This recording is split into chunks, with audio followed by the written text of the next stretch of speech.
reaction to the vibes in Philadelphia? I don't even know that it matters. That's a Like, and I say that as the architect of the supernatural funk phrase. So that obviously mattered. But we're at the point where the vibes look great for obviously Jalen Phillips. And, you know, AJ was fine there. But it doesn't even have to be a loss for AJ to throw the vibes into disarray. They could win this weekend, and he could say something, post something that has everybody going, what in the world? So I think the good thing for the Eagles is that I think they just completely ignore. Like Jaden said it earlier, or Jalen said it a couple weeks ago. Jalen Hurts said it a couple weeks ago when he was like, you know, I just keep focus on the collective. And I think we kind of brushed it aside, whatever. But I really think that's how they look at it now. Like, look, whatever AJ said, it's kind of like the boy that cried wolf.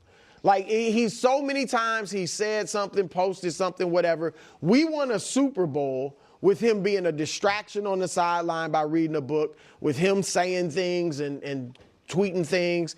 We're fine. Whatever he says, I think they just ignore it, which I think is smart, and you move forward. So I think that'll be fine for them. They're built for all types of vibes. Any vibe, whether it's negative, whether it's great, they're built for all of it because they've had to. They've endured it all. Last year, you kind of alluded to it. Last year, a 9-game winning streak, win against the Carolina Panthers. A.J. Brown is asked, what needs to be fixed? Passing game.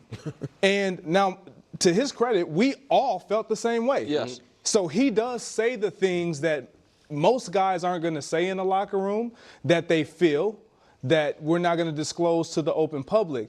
Jalen Phillips, on the other hand, he's coming from a situation where, look, I had no chance to win. Right. Like, it was miserable. By the way, I've been down there. I know what you're talking about. Like, and so you get in a locker room and the opportunity.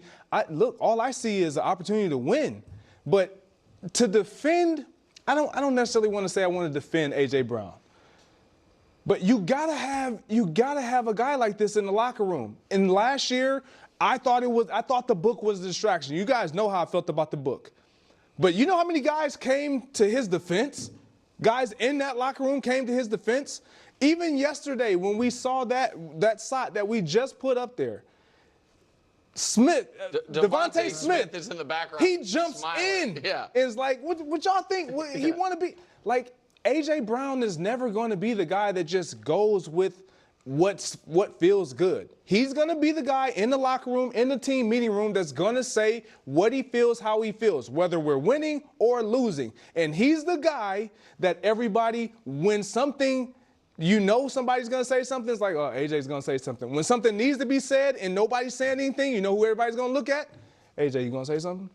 Because you want positive. That guy. Absolutely. Oh, it's like you think it started that way, or it's just become that?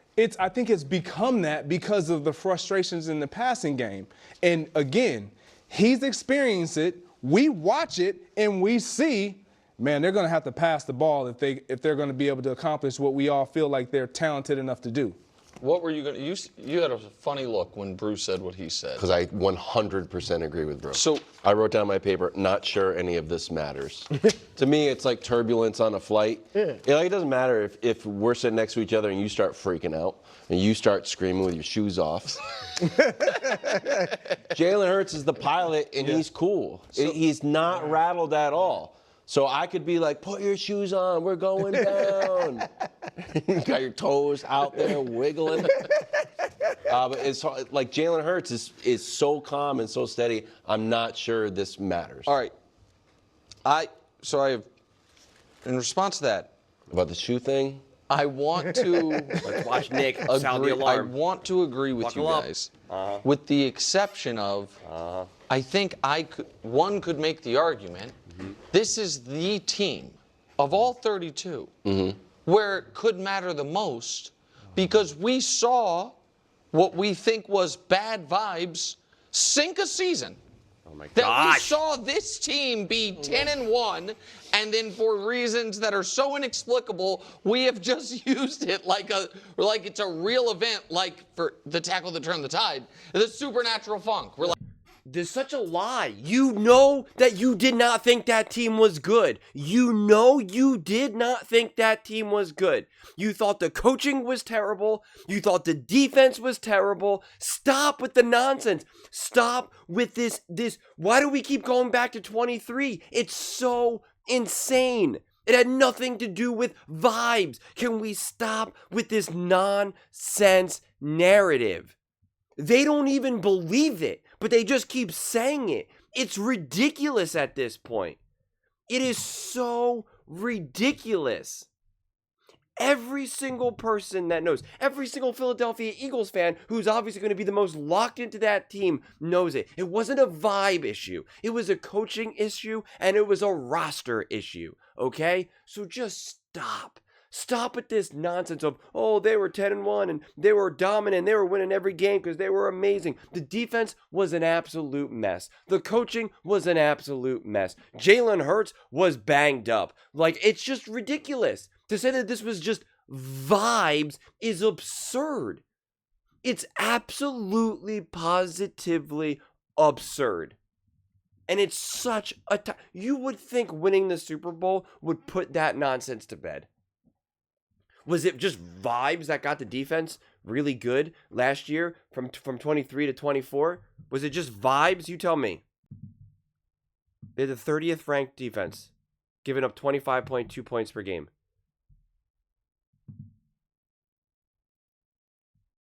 Was it then just vibes that then took them to 17.8? Is that what it was? No? No? Nothing to do with that? Okay. Was it vibes why they went from 25.5 points per game to 27.7 points per game? Was it just vibes? Saquon Barkley was just vibes? Okay, gotcha. Makes sense. Cooper DeJean just vibes. Zach Bond vibes. Quinyon Mitchell vibes. CJ Gardner-Johnson vibes. Okay, gotcha. Jason Kelce about to retire vibes.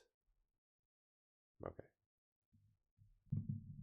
It's so incredible that they treat this Philadelphia Eagles team as one of the most fragile teams out there, when the Philadelphia Eagles have been literally the most consistent team in the NFL the last 25 years or so.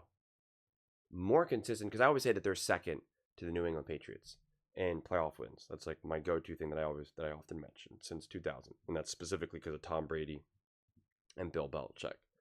And that's my proof that you could actually make the argument that it's the Philadelphia Eagles, because their success and their playoff wins and Super Bowl wins and whatnot were not all because of one core.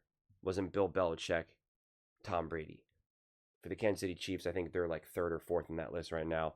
That's all because of 99% of it, Patrick Mahomes, Andy Reid. That's not the case with the Philadelphia Eagles. It's not. Over the last 25 years, it was a little bit of Andy Reid, a little bit of McNabb, a little bit of Nick Foles, a little bit of Jalen Hurts, a little bit of Nick Sirianni. Like it's been a little combination. They've literally proven to consistently be able to build and rebuild teams and establish a winning culture year after year after year after year. Say it with me. After year after year. It's so insane. Let's say A.J. Brown became so toxic. Let's just take it to the extreme. That's what you do in these types of situations, right? It's a little psychological, philosophical trick. You're like, let's just take it. Let's just the worst case scenario. A.J. Brown starts screaming, right? He's just he pulls an AB, takes his shirt off. He just starts screaming, and he's just starts singing songs and playing the trumpet and stuff. He just goes crazy, literally. He just starts playing the trumpet and the banjo, and he starts rapping, and he starts singing blues, and he then starts to have like an orchestra. He's playing the violin. He's like, I just want to be a musician. I want to do it all, man. I want to be a rapper. I want to be a country singer. I want to be a banjo player. I just want to do it all. And then I'm also going to be a painter. He just take it to the most extreme thing ever. And he's just doing it on the sidelines. He's got like, he's like starts like painting and stuff, and he's like just a picture of like Jalen Hurts throwing the ball. People are like, what is this man doing right now? The Eagles would just say, okay, we're just gonna deactivate you. You're just done. You're no longer. You're just to the side. We're suspending you. Well, whatever it is, whatever they have to officially do to like remove him off to the side, and the Eagles would still be fine. They could still be successful, as they have proven. That's obviously the most extreme example. They're not trapped. This team does not stop and start through A.J. Brown. He's not the central core. There is no truly central. We can say it's Jalen Hurts, we can say this, but it's not. That's what makes this team so great. That's what makes this team so resilient. You take away A.J. Brown, well, then now you got Devontae, you got Dallas, you got Dotson. You take away Devontae, you got A.J., you got Saquon. You take away Saquon, you got Jalen. You understand what I'm saying here? You need the defense to step up. You need the offense to step up. Like that's what makes this team so resilient. And again, it doesn't mean that they're just now going to go off and win a Super Bowl. Like this is just, I'm telling you right now, this is what they're creating. Anything short of the Philadelphia Eagles winning the Super Bowl is just going to be like supernatural funk, proof A.J. Brown was a distraction, proof A.J. Brown was right about the passing game. Like no matter what happens outside of a Super Bowl victory, just the hardest thing to do. It's just such an exhausting narrative. It really is. It's such an exhausting narrative. And to keep this whole thing of just going back to 2023 is so absurd. And even in that playoff game against Tampa Bay Buccaneers, Jalen Hurts was injured. His knee was messed up, and he literally dislocated his finger a week before the game. And Kelsey was literally retiring, and A.J. Brown wasn't even playing because he got injured. And they lost in the playoffs. Okay, there you go. I don't. Okay, they're the only team to ever lose. Like I don't understand. Like what? They needed to just go undefeated. They went to a Super Bowl. They lost. They then had another season where, with a terrible defense and terrible coaches, they still got to the playoffs. They still won a lot of games. They lost. And then the following year, they literally won a Super Bowl. And you want to try to paint this picture that this team is just on thin ice, just ready to crack and explode at any given moment. When, like, the reality is, pretty much every team is always on the brink. When you actually really understand that. The Chiefs. I mean, think about how they were eking out win after win after win. And then when they finally face an actual great team, they got annihilated. They were able to get by on the lesser teams. But then when they played the Philadelphia Eagles, they got absolutely annihilated. They got absolutely just rolled. Same thing with the Washington Commanders. They were able to get by in all these close one-score games. They were able to beat Baker Mayfield and Tampa Bay Buccaneers. They were able to beat an injured Detroit Lions team. And then they got to the Philadelphia Eagles and got annihilated. Colin kept talking about the Los Angeles Rams and how amazing they are, and Matthew Stafford. No, if it wasn't for their O-line. Oh, if they didn't have a rookie 8th round left tackle, or whatever the heck he would always say. Let's just say that that's true. They were able to get by until they got to the Philadelphia Eagles. And then Jalen Carter said, I'm going to humiliate you. I am going to destroy you. I am going to make you pay such consequences that you are going to sleep, dream about me for the rest of your life. I'm going to take your soul. And that's what he did. The Green Bay Packers, they were able to survive. They were able to eke out, get by. Jordan Love's in, Jordan Love's out. And then they played the Philadelphia Eagles. Notice how every team had a lot of momentum and was feeling pretty good until they faced the Philadelphia Eagles? Did they all just collapse? Did they all just fall apart?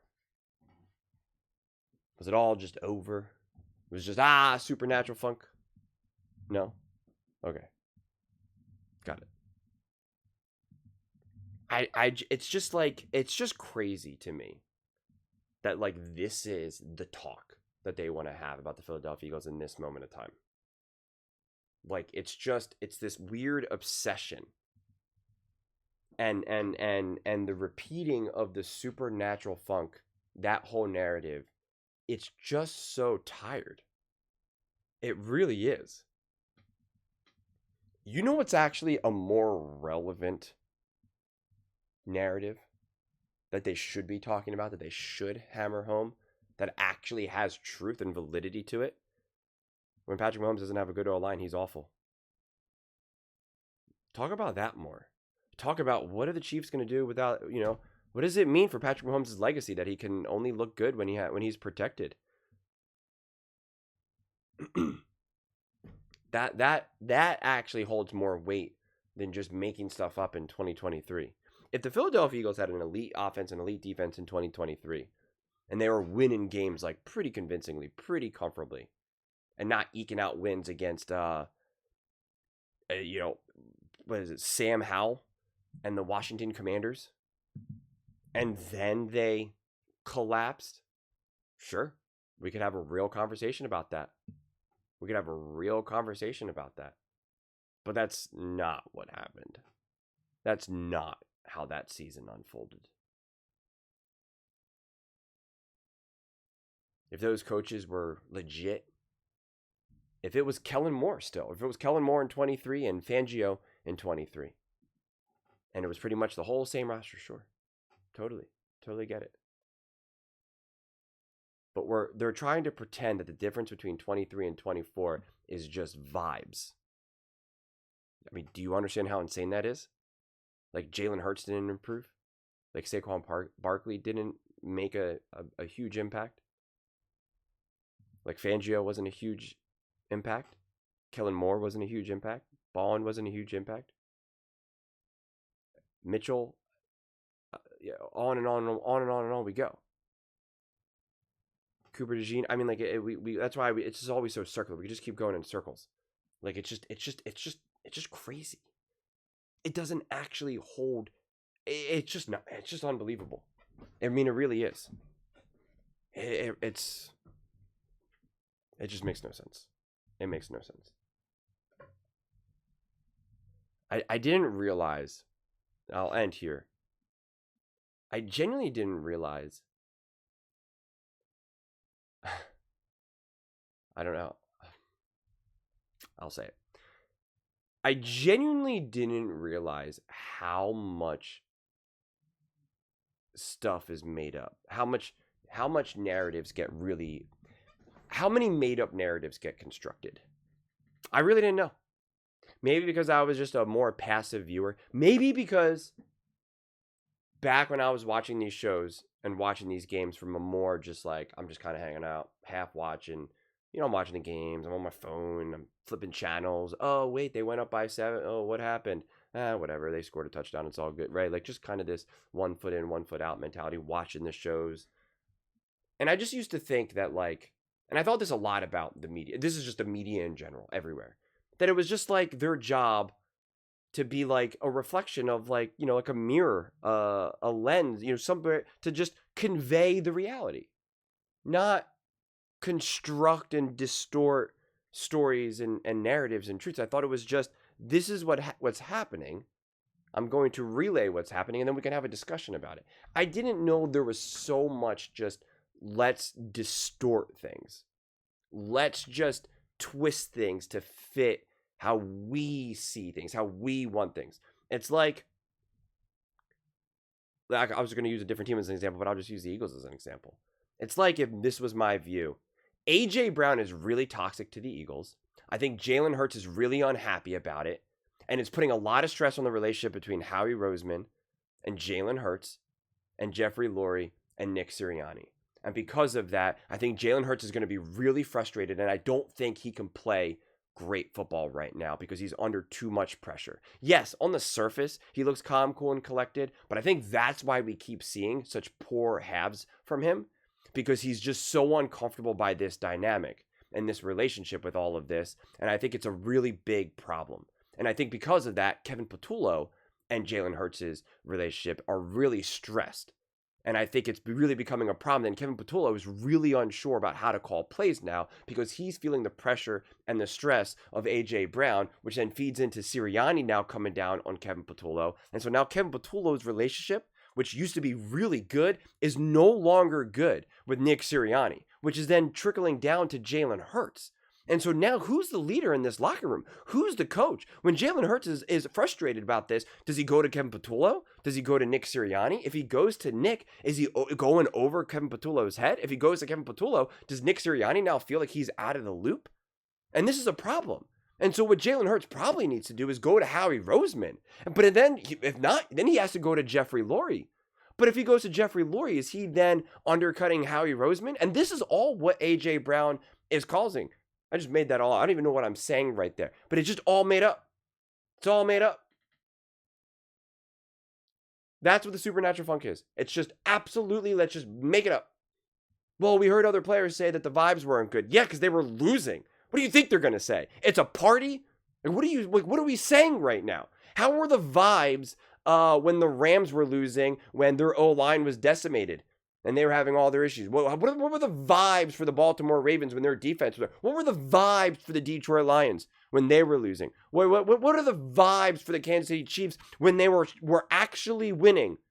Where Patrick Mahomes himself said it wasn't very fun. What are the vibes? Tell me about the vibes of these teams. Tell me about the vibes of the teams of every other team that's not winning a Super Bowl. Like, tell me. I would love to know when you ask them, what are the vibes? I'd love to know. What are the vibes right now for the Washington Commanders? Are they feeling good? Are they losing now because of the vibes, or is it because they're injured and Jane Daniels isn't even playing? What about the vibes? You got to tell me. Tell me about these vibes. What were the vibes for the Indianapolis Colts in 24 compared to now in 2025? What are the vibes? What about the vibes for the New England Patriots last season and this season? I'd love to know. What are the vibes right now for the Kansas City Chiefs to compare to how it was in 2022? Were the vibes better in 2022? Is that the only reason why they look differently? Because of the vibes? Oh, well then Patrick Mahomes deserves blame for not controlling the vibes enough in 2025. It's up to him. What were the vibes on the Super Bowl when Patrick Mahomes was getting blown out by the Philadelphia Eagles? Was it just vibes? Did Patrick Mahomes just need to be like, come on, guys, we could do it? They need to bang out the bongos themselves, start a little drum circle. Have Travis Kelce start reading books to help like juice up the vibes. Like I don't understand. Spags is gonna light some sage or something. Look, whoa, the vibes. We got to get the negative energy out. That first half was really bad. We need better vibes. It's just absurd. I mean, it really is. It really is. There can be truth to vibes and energy in a locker room, undeniably. But to act like that is why one team is like winning a Super Bowl and one team isn't, is insane. Absolutely, positively insane. Can vibes cause a team that's doing kind of okay and now they kind of collapse and now they're like kind of spiraling? Yeah, absolutely. Absolutely. Is it the difference between 23 and 24 for the Philadelphia Eagles? Absolutely not. But those are just my thoughts. I'd absolutely love to hear yours. What do you guys all think about the Philadelphia Eagles? And the vibes, and the supernatural funk, and A.J. Brown, and Devontae Smith, and Jalen Hurts, and Kevin Patullo, and Nick Sirianni, and Howie Roseman, and Jalen Phillips. Let me know. Bring it all on right now. What do you guys think? Let me know your thoughts in the comments below. I read every single comment, so whether you agree with me or disagree with me, either way, let's get in some discussions, let's get in some fights, but ultimately, let's just have some fun. And please do consider subscribing. We are building an amazing community here, and I absolutely love to see you part of it. I want to build something that we all generally feel connected to, something that we're really excited to be part of. I think we're well on our way to doing it. Please don't forget to give this video a thumbs up, as it really does help the visibility and the algorithm. Thank you so much. See you next time.